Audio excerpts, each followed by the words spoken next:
अभी मैं शिव मंदिर में आया हुआ हूँ और आज हमारे साथ हमारे मित्र अमित जी, जो कि अक्सर फील्ड में आते हैं और काफ़ी व्यस्त कार्यक्रम रहता है इनका। तो आज यहाँ पे आए हुए हैं गौवंशों को देखने के लिए।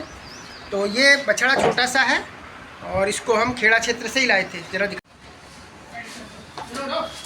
इन दोनों ही बछड़े और बछियाओं का पाँव टूटा हुआ है और रोज़ाना हम प्रतिदिन इसी तरीके से इसे खड़ा करते हैं सुबह शाम। हालांकि इसकी सेहत में सुधार है, लेकिन ये कमज़ोर काफ़ी अधिक हो गया है। ये खाना कम खा रहा है क्योंकि पाँव के साथ साथ हो सकता है कि इसके अंदरूनी चोट भी हो।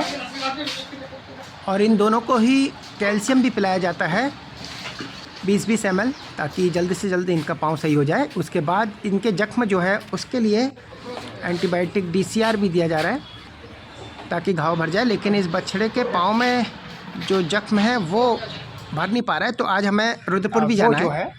छोटा वाला इसके पैर में लगातार पस बन रहा है, तो इसको हमने जो है इंजेक्शन दिए थे इसके जो है घाव सुखाने के, लेकिन वो ठीक नहीं हो पा रहा है। तो अब हमारी जो VO महोदया हैं उनका कहना है कि आप इसके पस को, जो पानी सा बन रहा है, उसको आप रुद्रपुर ले जाइए लैब में, और उसके बाद जो है वहाँ पर टेस्ट होके पता चलेगा कि इसको कौन सी दवा दी जाए, कौन सा इंजेक्शन इसे दी जाए।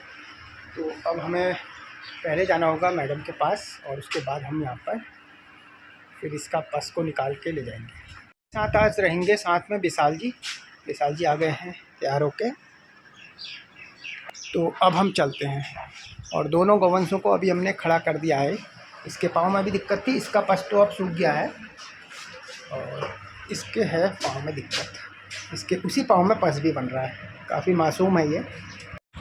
पस को काफ़ी सावधानी से कलेक्ट करना होता है और अब हम पहुंच चुके हैं हॉस्पिटल। यहाँ से हम छोटा सा एक कंटेनर लेंगे आइस जिसमें रहेगी, और इसी के साथ हमको पस को लेकर जाना है। और डॉक्टर मैडम ने हमें समझा दिया है कि किस तरीके से इस सैंपल को लेकर जाना है। और अब आप देख सकते हैं कि किस तरीके से पस को कलेक्ट करने के लिए हम एक छोटी लकड़ी में रुई लपेट रहे हैं। उसके बाद इसमें पस भिगाएंगे। नई निडल और सिरिंज की सहायता से हमने इस बछड़े के पाँव में बना पस निकाल लिया है और इसको अब आप देख सकते हैं कि हमने उन रुइयों में भिगा दिया है। उसके बाद हमने इस कंटेनर में इसको रख दिया है और इस कंटेनर को काफ़ी सावधानी के साथ हम रख देंगे आइस बॉक्स में। और उससे पहले इसमें हमें NS भी मिलाना है ताकि ये सूखे ना। तो आप देख सकते हैं कि किस तरीके से पस को कलेक्ट किया जाता है।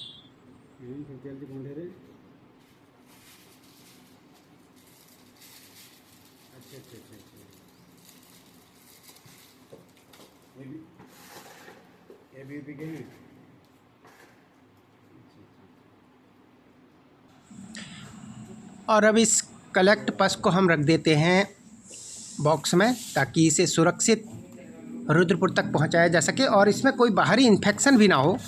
तो आप देख सकते हैं कि इसको हमने रख दिया है बॉक्स में। और अब मैं और विशाल जी अगले घंटे में होंगे रुद्रपुर।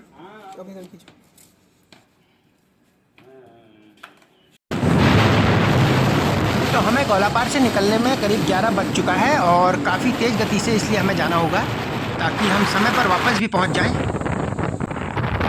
आज हम पहली बार सैंपल लेकर जा रहे हैं रुद्रपुर की लैब में और हमने वहां पर पूछा लोगों से, तो हमें पता चल गया। हालांकि गूगल मैप से ये डायरेक्शन सही नहीं आ रही थी और जैसे ही हम वहाँ पर सैंपल को ले गए हैं तो उन्होंने कहा है कि आपका सैंपल लाने का तरीका गलत हो गया है, इस कारण से ये सैंपल फ़ेल हो चुका है।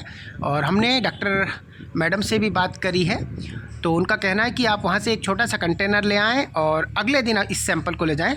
तो अब सोमवार या मंगलवार को जब हमें समय मिलेगा हम इस सैंपल को लेके फिर से वहाँ जाएंगे।